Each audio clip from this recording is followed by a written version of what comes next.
Ben ritrovati in diretta al nostro consueto approfondimento dedicato ai temi immobiliari e finanziari. Quest'oggi appunto parliamo di eredità, immobili e finanza, ma anche del tema successorio di cui abbiamo già parlato in passato, ma insomma un tema che riscuote sempre molto interesse, perché insomma ci sono molte curiosità e molte cose da capire e da saper interpretare. Vi presento subito dunque i miei ospiti. In studio con me ho il piacere di avere Mauro Schileo, consulente patrimoniale, ben trovato. Buongiorno. Do il benvenuto anche ad Omar Grigolo, agente immobiliare. Buongiorno e ben trovato. Buongiorno.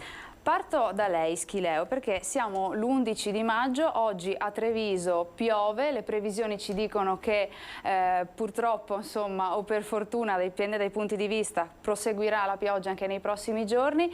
Piove anche sui mercati finanziari, qual è l'andamento? Sì, allora, oggi, 11 maggio, compleanno di mio fratello tra l'altro, quindi famiglia, giornata da festeggiare, piove a dirotto da qualche giorno, il parallelismo con i mercati è assolutamente appropriato perché piove da un bel pezzettino, però di fatto non piove sempre e come anche nell'agricoltura insomma sappiamo che non può piovere per sempre. Da noi in finanza un pochettino sta ritornando il sole a macchia di leopardo. Poco fa, stamattina, insomma, valutando alcuni titoli, stavo facendo alcune analisi, tra cui uno mi è balzato all'occhio, era un BTP, un titolo di Stato, che oggi ha un rendimento del 5%, quindi cedole del 5% e una durata di 17 anni. Era un piccolo esempio che mi veniva in mente, insomma, per chi è indeciso sul gestire la liquidità, non sa che cosa fare, questo è un titolo che ha un rendimento nell'arco di questi anni superiore all'80%. Quindi voglio dire, oggi sì, piove sui mercati, ma non c'è solo la pioggia, da qualche parte c'è anche il sole, ci sono opportunità, poi magari un approfondimento maggiore su questo tipo di titoli vorrei farlo. Ecco, facciamo un passo indietro, spieghiamo bene, perché insomma ne abbiamo sentito parlare, ne sentiamo parlare moltissimo, i BTP, che cosa sono? Allora, i BTP, la spiego in maniera molto semplice, i BOT sono dei titoli di Stato, parto dai BOT perché si capisce bene.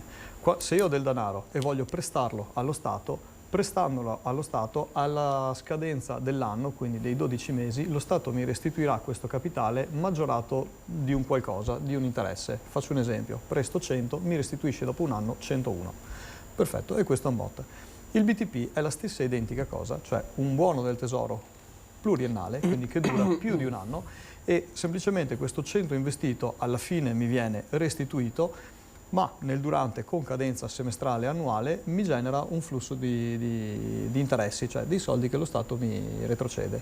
Il rischio qual è? Il rischio è che l'emittente, cioè lo Stato, chiuda, fallisca e non ci sia più. Questo è l'unico caso in cui il denaro non mi verrebbe restituito. Differentemente io sono certo che questo denaro alla fine mi viene restituito maggiorato degli interessi nelle varie scadenze.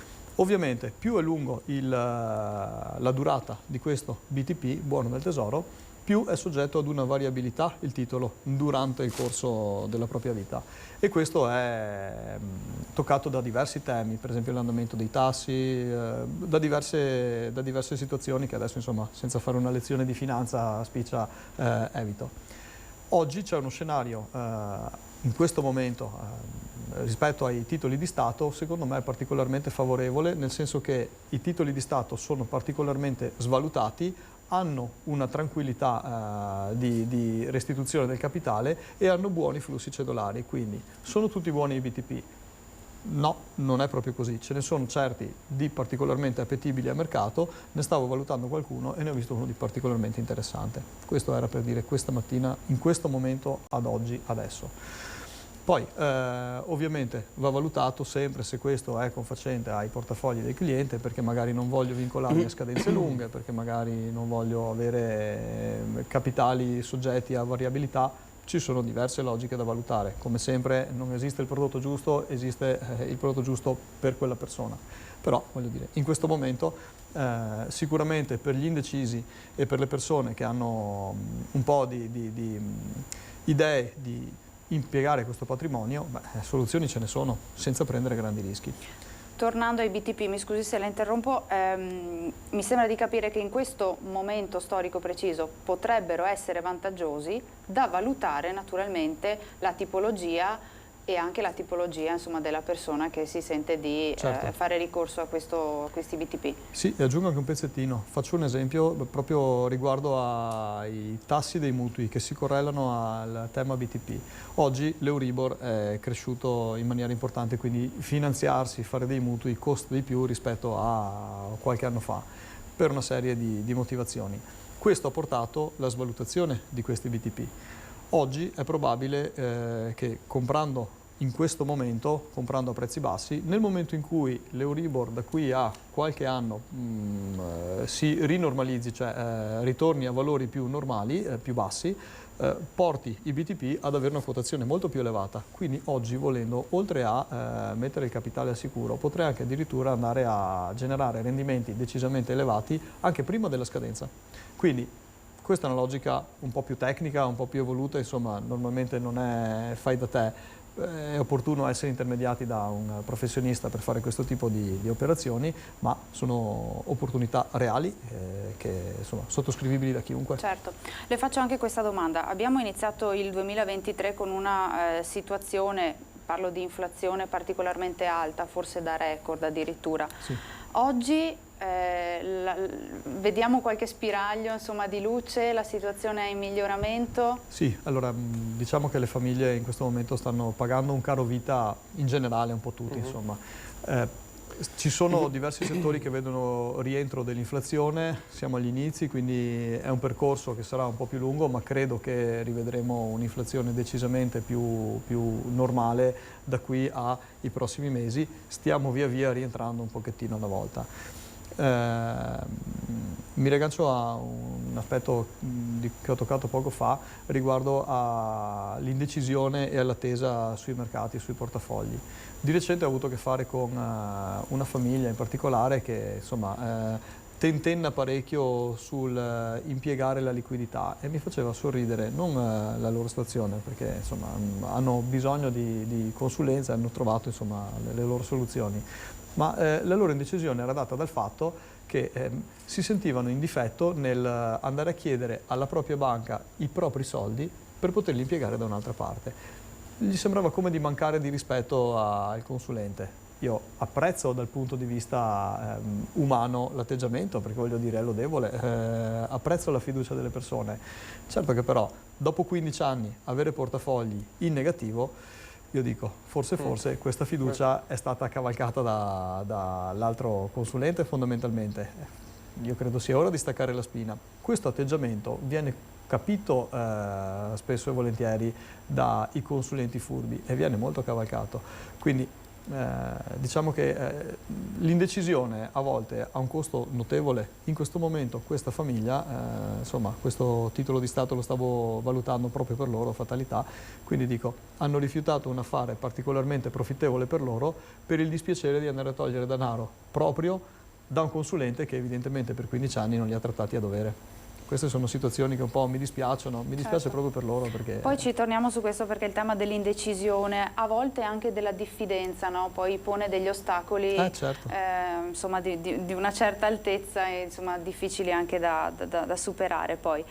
Grigolo, stavamo parlando, no, di quello che è lo scenario attuale, insomma, con qualche spiraglio. Sì. Spiragli che possiamo apprezzare anche nel mondo immobiliare, si sta un po' modificando in meglio la situazione? Allora, il mondo immobiliare fortunatamente è, per quanto mi riguarda, molto attivo. Noi siamo molto attenti ai dati, alle nostre aperture di nuove filiali, allargare i nostri orizzonti e vediamo comunque un flusso, un voler acquistare degli nuovi immobili da numerose persone. Questo ci porta comunque ad impegnarci sempre di più, quindi fortunatamente da parte nostra gli investimenti, le capacità anche nel relazionarci piuttosto che essere a disposizione delle persone aumenta in maniera sempre più esponenziale perché vediamo che è un mercato proprio bello attivo. Fortunatamente non solamente nella parte delle compravendite di immobili usati, ma molte volte anche nella compravendita delle nuove costruzioni che porta sempre a un aggiungere degli immobili, ok? Quindi un completamento della zona, a un completamento anche del mercato e un continuo sviluppo, dando nuove opportunità e nuove tipologie a delle persone che stanno cercando delle unità che tante volte non sono presenti. E sentiamo costantemente che c'è la ricerca di queste persone che vogliono andare su una realtà che ad oggi magari non c'è. Andiamo a produrla, andiamo a crearla, di conseguenza lasceranno una propria abitazione. che avrà poi preso successivamente da un'altra persona con delle aspettative diverse, con delle volontà diverse, con delle esigenze diverse e budget ovviamente diversi. Crea di conseguenza un mercato molto forte e molto aperto anche proprio ad essere sia cavalcato, nel senso che domani mattina, andando a mettere in produzione numerose unità e con l'attesa della nuova costruzione, può essere anche, come parlavamo anche nelle scorse puntate, cavalcato un prezzo in prenotazione che può essere molto favorevole, di conseguenza porta anche un benessere da parte della famiglia. Quindi è fortunatamente un ciclo che almeno da parte nostra è molto veloce, anche tante volte, ed è anche bello proprio da lavorarci insieme con le persone. Vediamo persone felici, persone soddisfatte, e vediamo persone che sono stimolate anche nell'acquisto, quindi un mercato molto in crescita dal mio punto di vista. Senta, la casa è un bene primario, fondamentale, sì, no? Quindi va da sé che l'acquisto della casa è un momento comunque molto importante, così come anche per chi vende una casa che magari è piena di affetti e di ricordi.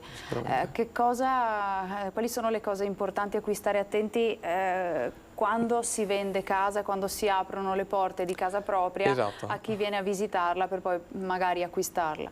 Allora, ci sono delle cose molto importanti da tenere in considerazione. Cioè, appunto, come dicevi Alice, la casa è un bene primario e contiene i nostri affetti, le nostre intimità. Sento tante volte parlare di un metodo operativo, comunque la messa in vendita, passatemi il termine, un po' tradizionale, o che noi magari utilizziamo un attimino come identificare un metodo che poteva andare bene fino a prima della crisi immobiliare del 2008. Quindi porto quante più persone possibile che una persona eventualmente appunto compra. Quindi magari mettendo un cartello, insomma, fuori di casa, o rivolgendosi a un'agenzia? Esattamente, è la prima cosa magari che viene messa, magari il cartello, vediamo cosa succede.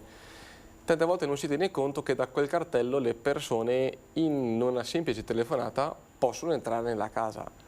E purtroppo, a meno che appunto chi non lo fa per lavoro, non viene fatta una scrematura, un filtro, non si va a identificare chi effettivamente è la persona selezionata a venire all'interno della propria abitazione.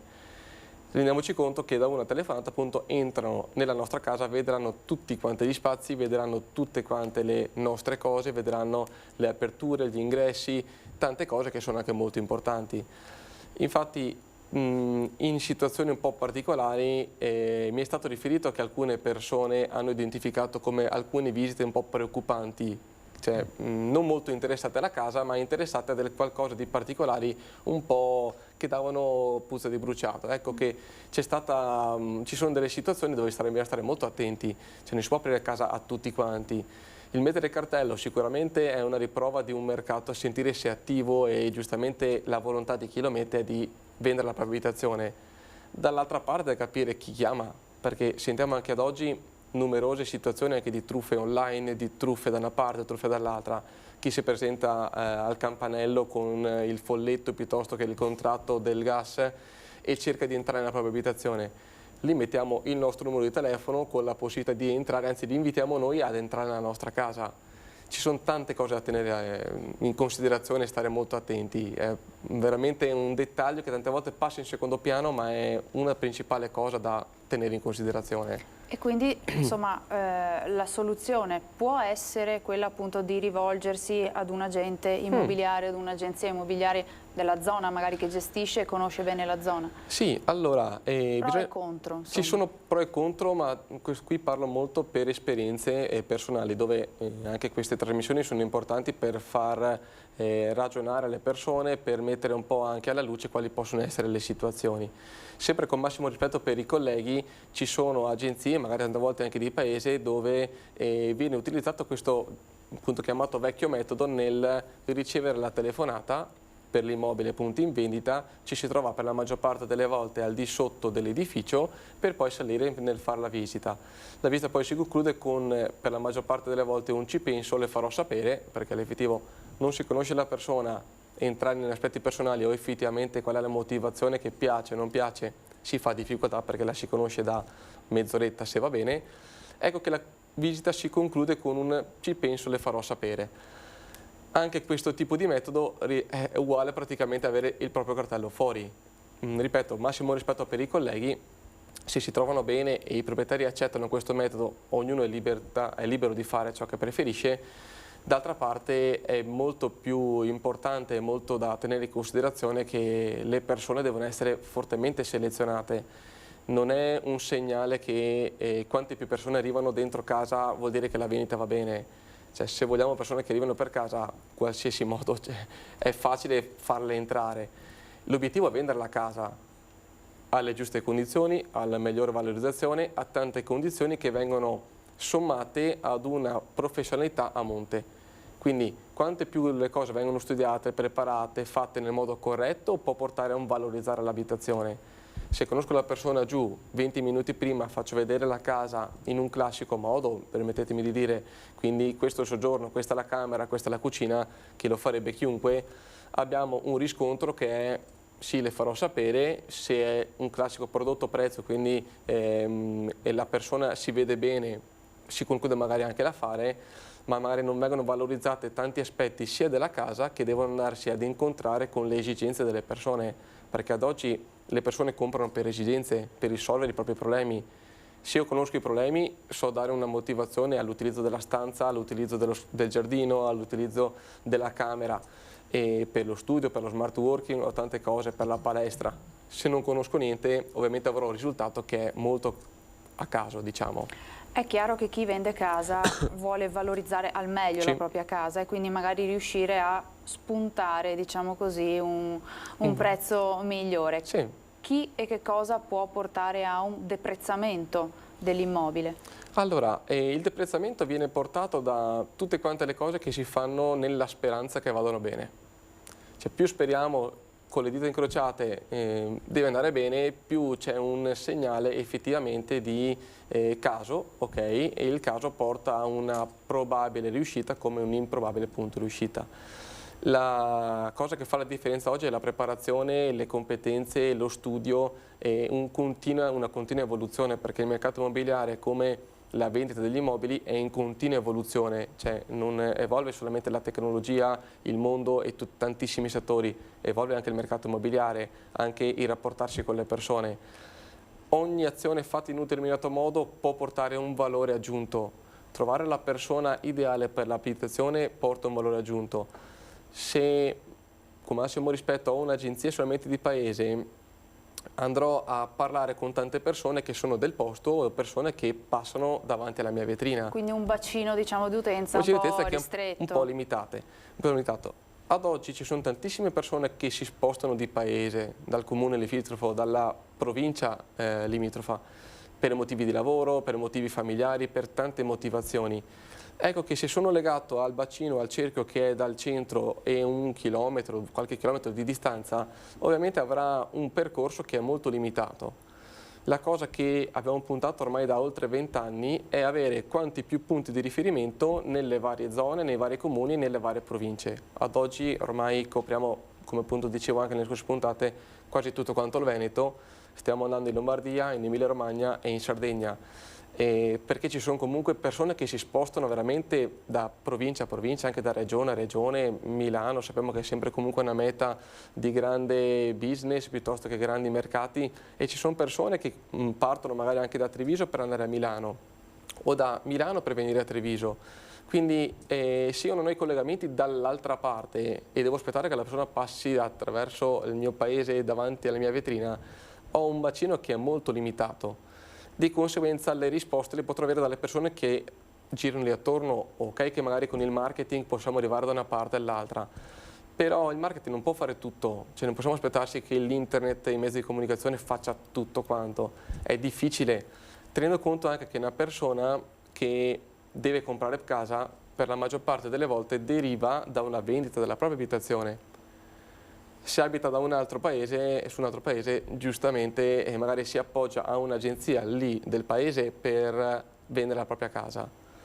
Ecco che se io ho un'agenzia per ogni paese, basta che chiamo il mio collega, mi dà l'informazione, mi passa l'informazione perché è già selezionata, so che è già venduto, è già un cliente filtrato e possiamo andare avanti. Quindi l'importanza di avere un database, insomma, che avete a disposizione particolarmente ricco e sì, fornito. Fortunatamente sì, siamo centinaia di collaboratori, quasi 100 agenzie, 100 filiali, quindi matematicamente ogni filiale che porta all'interno 50 telefonate a settimana, c'è un ciclo di persone che veramente è difficile da immaginare, parliamo di migliaia, ma decine di migliaia di contatti all'effettivo. Che poi questi contatti li teniamo ovviamente perché non tutti sono pronti, c'è chi aspetta il tempo indeterminato prima di cambiare casa, c'è chi appunto deve vendere prima la propria abitazione. Intanto inserita mettiamo magari al corrente che c'è questa nuova opportunità che sarà messa nel mercato tra un po' e le persone possono giustamente prendere atto di queste informazioni, ma perché c'è un continuo collegamento tra colleghi. Io ho le filiali principalmente a Venezia e a Treviso e questo fine settimana sono andato nella filiale di Jesolo a portare un mio caro cliente nel far partecipare a un grandissimo evento e a valutare una grandissima opportunità. Mi hanno chiamato i colleghi, c'è una grandissima opportunità, selezioni i clienti fidelity, li chiamiamo, e quelli giustamente un attimino più registrati o che hanno fatto operazioni con noi e li abbiamo portati.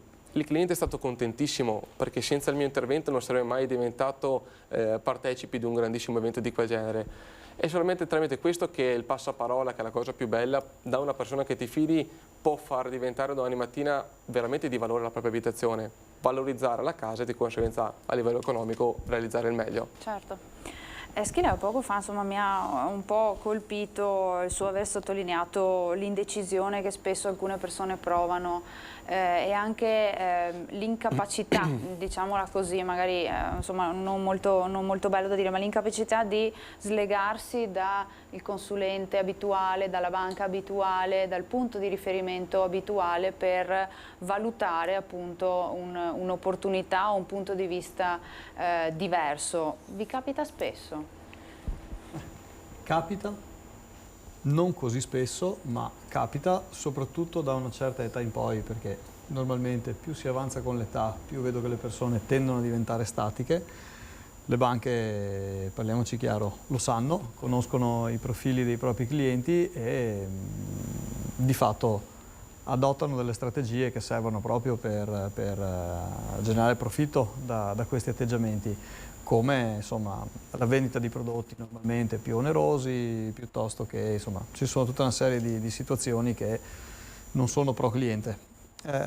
Il problema è che quando si incontrano una volta spiegate, di fronte all'evidenza dei fatti c'è sempre quello scalino di fiducia iniziale che giustamente per mettere alla prova un nuovo consulente ci vuole un po' quel click. Vedo che normalmente il processo di acquisizione non è 0-100, difficilmente qualcuno toglie tutto da una parte per investire dall'altra, però normalmente io vedo che i clienti che provano con un pezzettino del portafoglio, normalmente quello meno soddisfacente o che ha i costi più elevati o le performance peggiori, insomma un pezzettino del portafoglio dall'altra parte, nell'arco di qualche mese, un anno, 2 al massimo, di solito trasferisce il resto delle masse. Quindi effettivamente perché? Perché in realtà ha semplicemente preso fiducia, è tutto lì il tema. Allora io invito spesso le persone a mettermi alla prova, a darmi da gestire la parte insoddisfacente del loro portafogli, perché se non ci sono i numeri adeguati, esempio, volevo marginare il 5% e sto portando a casa lo 0 o sto addirittura perdendo. Abbiamo costituito un portafogli per arrivare qui e dopo anni e anni ancora non ci arriviamo. Caro cliente, mettimi alla prova, voglio dire, è lì che vuoi arrivare, struttureremo un piano per arrivarci, poi una parte o tutto il portafogli valuterà le persone in base a quello che ritiene opportuno. La fiducia io me la devo guadagnare sui numeri, sul campo, non a chiacchiere. Chiaramente i clienti mi aspettano al varco con i risultati, quindi in realtà ho anche poco da fare il furbo in questo senso, perché insomma, voglio dire, un professionista serio deve portare il risultato promesso, nel senso il mercato non dipende da me, ma le capacità di gestirlo, quindi insomma è la parte del sottoscritto. Attraverso i nostri social ci è arrivata una domanda proprio su questo tema, quindi sì, cade perfetta. Ci scrive una persona che dice di avere il suo portafoglio con segno meno e ci chiede insomma come muoversi, perché effettivamente gli scoccia perdere insomma i soldi, e quindi ci chiede cosa può fare, che indicazione possiamo dare, da dove si dovrebbe partire. Ecco, allora, se in questo momento è in negativo, probabilmente dipende che cosa ha all'interno del portafogli. Intanto bisognerebbe iniziare a capire quali strumenti finanziari all'interno del portafogli, ma non è obbligato a vendere.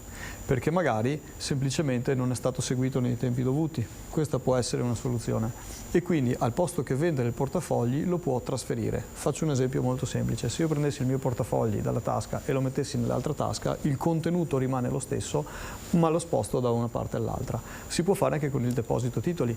Nella mia banca ho un deposito con dentro tutti quanti gli strumenti finanziari, posso trasferire il deposito presso un altro istituto e farmi seguire da un consulente che ritengo più adeguato. Questo si può fare con parte o tutto di quello che c'è dentro. Prima di andare a vendere strumenti finanziari e quindi a consolidare minusvalenze e perdite, io valuterei un trasferimento e poi, una volta valutato un trasferimento, capiamo se è possibile, capiamo se si può mediare, quindi abbassare il prezzo medio piuttosto che eliminare degli strumenti, da capire che cosa c'è all'interno. Però assolutamente vendere forse non è la soluzione migliore in questo momento. Ci sono diverse strategie. Che cosa si valuta per effettuare queste modifiche, questi spostamenti che lei ha elencato? Si valuta la durata del titolo, se di titoli si tratta, la proiezione di crescita del mercato in cui è investito, perché faccio un esempio: ad oggi il mercato energy, soprattutto nella parte petrolifera, è in leggero calo. Se ho dei titoli negativi su quel settore, non so quanto valga la pena continuare a comprare, probabilmente è meglio fermare lì l'emorragia, credo. Se invece ho dei titoli sul mercato green, faccio un esempio, con proiezione di crescita elevata, magari conviene comprarne ancora per abbassare il prezzo medio e quindi uscire prima da quella fase negativa. Un portafoglio negativo non può presumere lo stesso comportamento solo perché c'è il segno meno, bisogna capire cosa c'è dentro. Questo è un qualcosa da addetti ai lavori tecnicamente, salvo che siano fondi in generale. Se sono titoli è da capire qual è la proiezione di quell'azienda, a quale rischio espone il cliente. Magari il cliente ha bisogno di liquidità da qui a 6 mesi perché deve comprare casa. Troveremo la soluzione anche per questo, ci sono diverse opportunità, quindi sì, assolutamente io non venderei, valuterei un trasferimento e valuterei la strategia migliore per uscire dalla fase del segno meno e poi cominciare a entrare nell'area di guadagno, insomma, che è esattamente quella che vogliono tutti i clienti, perché nessuno investe per perdere, parliamoci chiaro. Da qui l'importanza... È abbastanza facile fare il mio mestiere, tanto tutti quanti vogliono il segno più, quindi...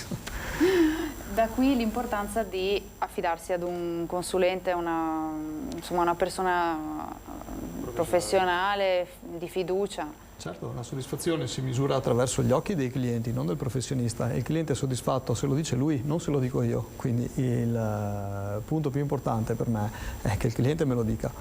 Chiaro. Grigolo, evidentemente il tema di vendere casa ha suscitato qualche interesse in più. Ci chiedono, sempre attraverso i social, se per vendere la propria casa è meglio appoggiarsi a un'agenzia o a più agenzie. In parte abbiamo anche un po' risposto in precedenza, però se vuole dare qualche indicazione. Sì, più che volentieri. Intanto ringrazio della domanda.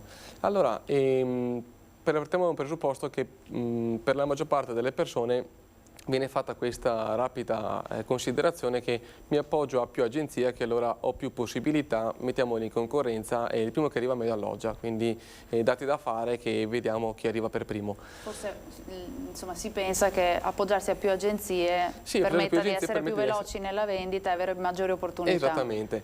E bisogna fare una piccola considerazione, ma poi sempre da analizzare situazione da situazione, parto da questo presupposto, che comunque le agenzie sono comunque delle aziende, e sono fatte da imprenditori, quindi le aziende cercano sempre di andare a guadagnare, che è giustissimo nel ragionamento. Dall'altra parte, se io a monte azienda so di avere X competitor, faccio un attimo delle considerazioni prima di andare a investire, perché comunque la vendita di un'abitazione, che piaccia o no, costa tempo e costa anche denaro in maniera economica, quindi tempo nel dedicare, nel portare le persone, nell'analizzarle, seguirle per portarle proprio alla conclusione dell'affare.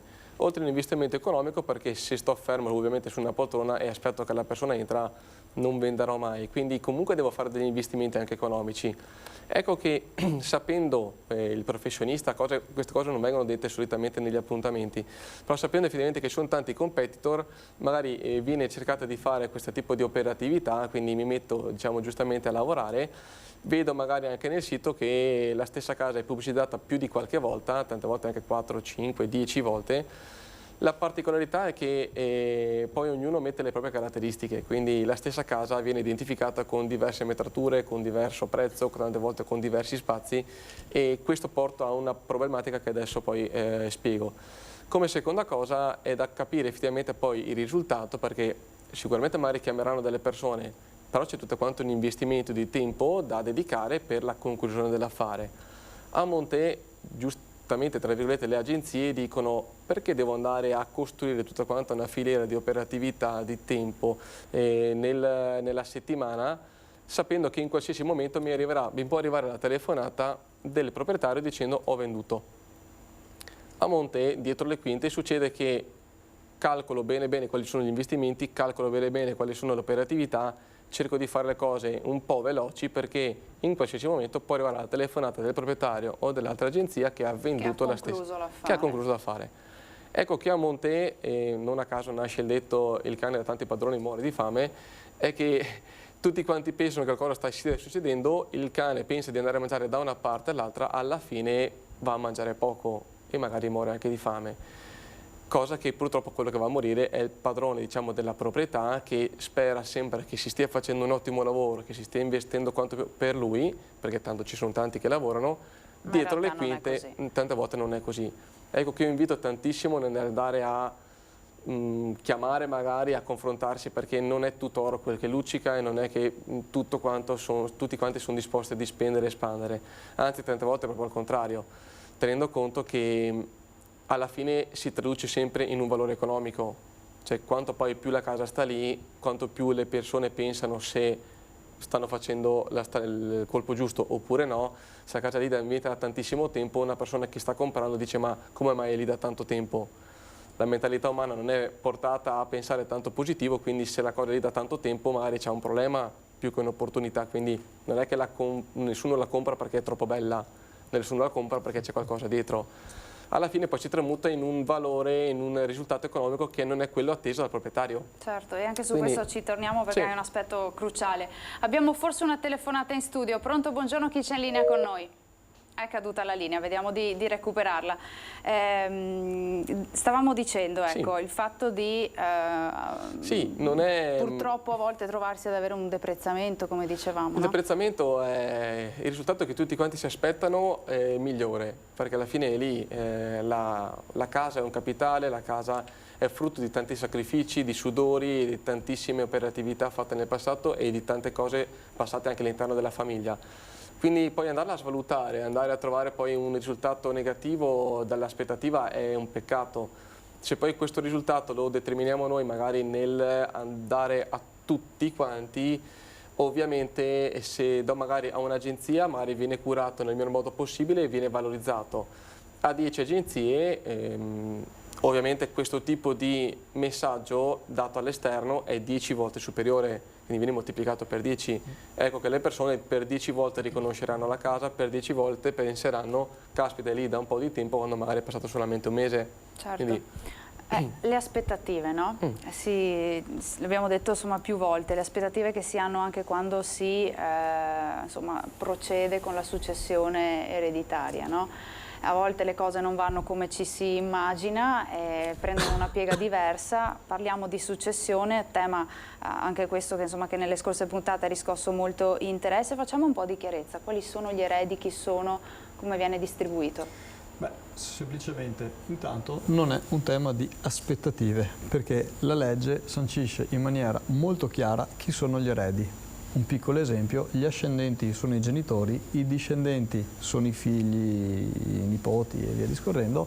I fratelli, in questo caso, non sono né ascendenti né discendenti, sono parenti di secondo grado. C'è proprio una tabella che spiega bene questo.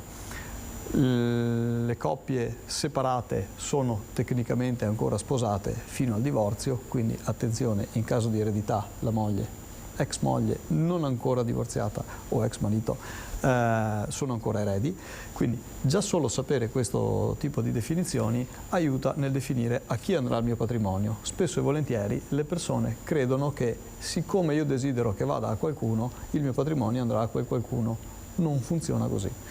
Funziona esattamente che il patrimonio segue una linea ben precisa. Esempio, se voglio estromettere qualcuno dalla mia linea successoria, non è detto che io possa farlo. Se è un erede legittimo, cioè un figlio, un nipote, un genitore, eccetera, che rientra nello schema previsto dalla legge, non è scalzabile.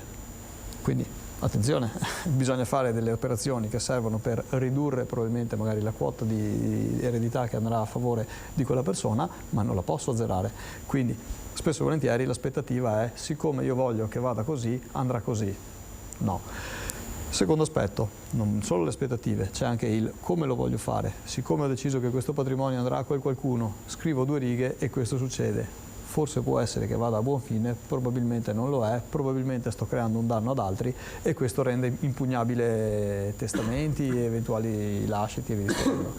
Questo poi genera una marea di attriti tra gli eredi, delle liti che normalmente portano le famiglie a non andare più d'accordo, anche successivamente alla soluzione della lite, perché rimangono i cattivi rapporti. Questo genera grandi dispersioni di patrimonio e quindi spesso e volentieri l'eredità, anche se si inizia a discuterne dalla morte della persona, è un tema che va discusso molto prima di venire a mancare, perché i vivi decidono e firmano, è un po' questo il tema. Forse un po' per scaramanzia in Italia si moltissimo, evita di farlo, no? ma tantissimo per scaramanzia, però spesso in non realtà viene toccato. potrebbe essere un buon modo per essere lungimiranti e non creare dissapori. Sì. Io lo ritengo un volere bene alla generazione successiva, insomma, o comunque agli affetti, perché non si tratta solo di generazione. Posso anche non essere sposato, avere una compagna e voler destinare una parte del mio patrimonio a questa compagna. Cioè, lo devo decidere in vita e devo fare un qualcosa perché questo avvenga e non lasci comunque beghe tra gli eredi, lasci comunque animi calmi. Quindi fondamentalmente io ritengo sia uno dei temi principali sui quali andare a discutere nelle famiglie. Chiunque dovrebbe essere preoccupato, che sia giovane o vecchio. Bisogna sempre ragionare come se morissi in questo momento, cosa succederebbe al mio patrimonio? Perfetto, e poi vivere come se non dovessi mai morire, nel senso che godiamocela questa vita, va bene, ma se succedesse oggi, siccome non sappiamo quanto tempo c'è a stare su questa terra, bisogna essere meglio, un pochettino più avveduti. Più lungimiranti. Vediamo se abbiamo recuperato la telefonata. Pronto, buongiorno, c'è qualcuno in linea con noi? Sì, buongiorno. Buongiorno. Volevo fare una domanda al Prego. signor Omar. Prego. Ha parlato, tanto complimenti per gli interventi che sta facendo. Grazie. Volevo chiederle, ha parlato molto di case, molto bene tra l'altro, per la vendita, l'acquisto, ma volevo chiedere per quanto riguarda i terreni, c'è molta differenza rispetto alla casa, perché a volte magari si parla di più tasse, meno tasse, più difficoltà, meno difficoltà, cioè è più facile, è più difficile. Che differenza c'è tra vendere una casa e vendere un terreno che sia agricolo o edificabile, quindi per poi farci una casa? Era questa la mia domanda. Grazie, ottima domanda, sì. No? Perché ci permette di ampliare il tema, insomma. Sì. Ringrazio tantissimo appunto della domanda, dell'intervento e anche dei complimenti gentilmente. Allora, sicuramente anche la parte della compravendita dei terreni è un tema molto importante. Prendo una filiera che è un po' diversa, perché dopo giustamente si da capire se, come diceva questa persona, se è edificabile oppure agricolo, che sono 2 cose completamente diverse. Cioè, anche nel valore, nel peso, nella vendita, no? Tutto quanto. Effettivamente un terreno edificabile subirà una trasformazione, quindi si deve andare a vedere o il cliente finale o una persona intermedia che andrà a sviluppare questa realizzazione per la persona finale. E anche lì giustamente bisogna fare una grandissima attenzione, perché nel momento in cui si va a trasferire la proprietà a un costruttore, molto chiaramente la proprietà verrà assorbita per poi generare un guadagno anche per il costruttore per costruire la casa. Quindi anche su quel punto di vista dobbiamo fare una grandissima considerazione, analizzare bene l'intervento, si devono fare molti calcoli, un business plan, e c'è un lavoro dietro che è veramente molto importante, soprattutto nel momento di oggi dove tutte quante la parte delle spese per la costruzione sono sempre più importanti. Per l'altra parte invece dei terreni agricoli, anche lì è un modo di vendere dove giustamente bisogna avere sia tantissime conoscenze, quanto anche, differentemente magari dal terreno edificabile, non subisce una trasformazione, ma poi un mantenimento. Ecco che i terreni agricoli, poi dipende molto dalla pezzatura, dalla grandezza e dove sono situati, devono avere comunque un intervento magari dal professionista che ha ancora più contatti, perché ci sono coltivatori diretti, ci sono imprenditori che hanno terreni veramente anche al di fuori della provincia, sono al di fuori della propria regione e cercano comunque di continuare la propria attività e di evolversi sempre di più. Non a caso tante volte vediamo nelle nostre strade passare trattori che devono fare tantissimo viaggio piuttosto che mezzi di trasporto per proprio l'agricoltura e ci sono giustamente tante persone che derivano da una parte e dall'altra. Ecco che il nostro database è ricco anche di queste informazioni, scusate, perché nell'analisi o comunque nella conoscenza invitiamo le persone a dirci quante più cose possibili di loro, che ci vengono a raccontare quali potrebbero essere i loro interessamenti, le loro ambizioni, quindi una persona può essere contattata anche dopo molto tempo, ma non cerco di dimenticare. Viene messa su una lista, su una categoria che cerca un immobile agricolo e se mi arriva dopo un po' una telefonata non fa male, anche per risentirci dopo un po' di tempo, è utile e può essere un'opportunità per entrambi. Una risposta flash prima di andare in pubblicità. Sì. Si vende più facilmente o più difficilmente un terreno che sia agricolo edificabile rispetto al vendere un immobile? Allora, il terreno edificabile può avere un attimino un ragionamento a monte più lungo, perché appunto subirà una trasformazione e poi ad oggi bisogna andare sempre a capire le norme tecniche comunali cosa prevedono, quindi capire quanto si può sviluppare, con che altezza, quanto distanza dei confini, ci sono tantissime cose tecniche che devono essere capite prima di alienare.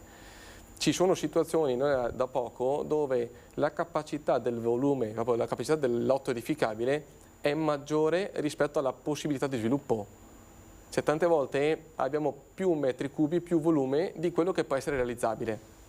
E la persona che acquista ovviamente compra e andrà a realizzare l'immobile seguendo le norme e fino al massimo della possibilità. L'eccedenza, per quanto possa esserci e non può svilupparla, è difficile poi valorizzarla. Volevo capire se c'è richiesta. C'è tanta richiesta. Sì, c'è molta richiesta. Allora ci lasciamo su questo tema. Sì. Una brevissima pausa di pubblicità, poi ritorniamo in diretta tra pochissimo. Rieccoci nuovamente in studio, diretta di quest'oggi dedicata all'approfondimento dei temi immobiliari e finanziari. Forse abbiamo un'altra telefonata da casa. Pronto? Buongiorno, c'è qualcuno in linea? Pronto? C'è qualcuno in linea con noi? No, vediamo di recuperarla. Intanto rispondiamo con lei, Schileo, una domanda che ci è arrivata attraverso i nostri social, perché ci chiedono un'opinione sulle polizze vita a capitale garantito. Quindi ci chiede che cosa ne pensa. Intanto spieghiamo che cosa sono le polizze vita a capitale garantito. Le polizze vita a capitale garantito sono le ramo 1, così definite, sono le polizze all'interno delle quali io verso un capitale e nel momento in cui decido di disinvestire la compagnia mi retrocederà il capitale investito maggiorato di un interesse minimo che di solito normalmente viene attribuito ai clienti. Oggi questo tipo di polizze, siccome una volta acquisito il capitale, la compagnia che cosa fa? Investe e investe spesso e volentieri in titoli di Stato a corso molto lungo. Corso vuol dire durata lunga. Visto tutto quello che è successo con inflazione e Euribor che sono andati alle stelle, ha generato un deprezzamento dei titoli di Stato e oggi le compagnie assicurative hanno enormi difficoltà a liquidare le polizze perché stanno avendo perdite molto ingenti per il semplice motivo che i titoli all'interno della polizza sono negativi e siccome la compagnia ha sottoscritto un contratto dove garantisce il capitale, la differenza tra quello che è il reale valore del sottostante e il capitale da garantire lo deve mettere la compagnia di tasca propria. Questo genera perdite su perdite alle compagnie assicurative. Tant'è che oggi in Italia una compagnia ha bloccato la restituzione del capitale di alcune polizze differendolo nel tempo, quindi spostandolo un po' più avanti e questo ad oggi genera un problema notevole. Probabilmente i tassi verranno alzati ancora e questo genera ulteriori difficoltà in questo tipo di logiche. Oggi come oggi a questo signore che ha questa polizza a capitale garantito il mio suggerimento è di venderla, liquidare e probabilmente fare altri tipi di investimenti. Quali? Magari se ha piacere di contattarmi valuteremo quali sono i migliori per lui, ma certamente ad oggi con la polizza a capitale garantito non è più così garantita, nel senso, ok, quello strumento fatto molto probabilmente per evitare i rischi, oggi in realtà ha un rischio intrinseco particolarmente elevato. Questo perché? Perché sono cambiati gli scenari di mercato, quindi non è così scontato che la polizza a capitale garantito dia quella serenità che è esattamente quello che un investitore cerca. Quindi attualmente, mi sembra di capire, non è vantaggioso, conviene venderla. Non conviene? Secondo me conviene venderla e fare qualcos'altro. Cosa? Al momento faccio fatica a rispondere perché non conosco questa persona. Da capire. Nelle puntate precedenti abbiamo parlato comunque sempre di polizze, no? Che sono comunque uno strumento fondamentale, no? Sì.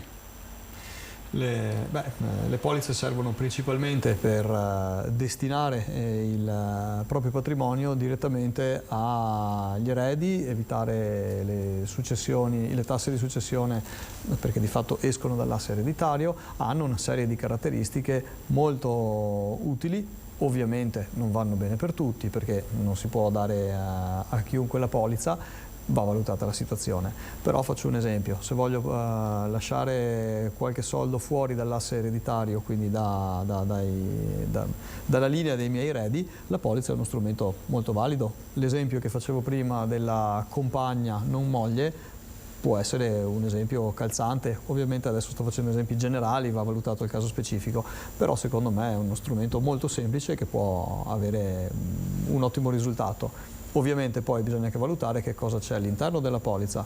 Il caso di prima, la polizza a capitale garantito oggi non è più così conveniente, magari conviene fare altri tipi di investimenti, cioè mettere qualche altro sottostante il contenuto della polizza appoggiato su altri settori.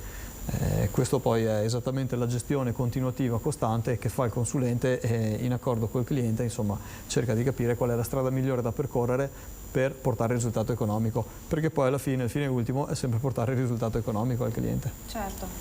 Ultimi due temi, un'altra domanda che è arrivata per lei, Grigolo. Ci scrive una persona che deve comprare casa, ma si chiede se prima è meglio vendere la sua e fermare e quindi bloccare, insomma, la casa che è stata individuata. Come si procede? Allora, è un tema molto delicato, cosa che infatti deve essere proprio per questo perfezionato al meglio. Ecco che invito subito magari a affrontarlo con un professionista di zona o più che volentieri magari ci sentiamo anche telefonicamente. All'effettivo, se si parte dall'acquisto dell'immobile, quindi avendo identificato un'abitazione e vogliamo prenotarla, quindi fermarla, viene sottoscritto un contratto. Sul contratto viene sottoscritto la caparra, quindi l'anticipo e la garanzia, ok? E una tempistica entro la quale si deve andare a comprare la stessa abitazione. Passato quella tempistica, ovviamente si diventa inadempienti.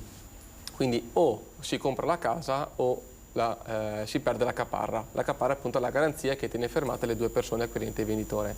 Ecco che la persona prima di tutto deve pensare se al termine della scadenza che andrà a mettere sul contratto necessita dell'introito, quindi della vendita della propria abitazione. Se necessita è un passo molto avventato perché si andrà a mettere praticamente una ghigliottina che in quel periodo andrà a scadere il termine e o ha venduto e ha già incassato e può comprare, o all'effettivo andrà o a svendere l'immobile prima o proprio perdere la caparra. Per la maggior parte delle volte si parte dalla vendita della propria abitazione e magari nel contempo un po' si può andare a vedere cosa si può trovare, però prima trovare una persona che garantisca con una caparra la propria casa, ok? Si fa dare una tempistica per il quale poi lasciare l'abitazione e in quella tempistica si va alla ricerca di casa. Sono delle procedure molto importanti e c'è bisogno di una grandissima preparazione anche proprio per la scelta delle tempistiche, quindi l'affidarsi a un professionista lo vedo di vitale importanza. Domani mattina tante volte non ci si rende conto che aver sottoscritto un contratto non è ma sì dai poi allunghiamo le tempistiche e rivediamo i discorsi o capiamo cosa fare. A propria volta chi ha ricevuto la caparra ha la sua situazione, se ha prenotato a propria volta e delle scadenze deve rispettarle, certo. Quindi è da calcolare veramente i minimi dettagli. In chiusura vi chiedo se siete ancora alla ricerca di collaboratori. So che nelle puntate sì. precedenti avete sottolineato l'importanza di avere insomma, persone che vi possano aiutare nel vostro lavoro. Decisamente sì. In questo momento stiamo continuando la spinta sui collaboratori, la ricerca di persone che abbiano voglia di mettersi in gioco, guadagnare anche qualcosina insomma, e imparare un'attività che poi nel tempo insomma, possono mettere a frutto. Quindi se da casa c'è qualcuno che vuole contattarci, saremo ben lieti di valutare la candidatura. Diciamo che anche la diretta di oggi ha dato segnale che c'è un mercato bello attivo, ci sono state telefonate, ci sono state numerose contatti dai social, quindi più che volentieri un supporto da figure con voglia abbiamo proprio, non dico necessità, ma con grande piacere. Anche sul discorso prima, nell'andare a supportare tutte quante le persone nella scelta piuttosto che nel percorso di vendita. Mi ricollego un attimo a un discorso prima molto velocemente, l'affidarsi a un'agenzia o più agenzia deve essere veramente analizzata tutta quanta la situazione, anche appoggiarsi in esclusiva a un'agenzia sbagliata è un problema, quindi tante volte è la storia quella che dà una risposta in quel caso. Il passato determina se una strada è giusta, già quello lì. Ci sono tante cose, abbiamo bisogno di qualcuno che vada a comunicare a tutti quanti queste cose. Grazie insomma, per averci dato qualche indicazione per fare i passi giusti. Grazie a Mauro Schileo, consulente patrimoniale. Grazie. E ad Omar Grigolo, agente immobiliare. Grazie davvero. Grazie a voi per averci seguito da casa e io vi do dunque appuntamento alla prossima puntata. Arrivederci.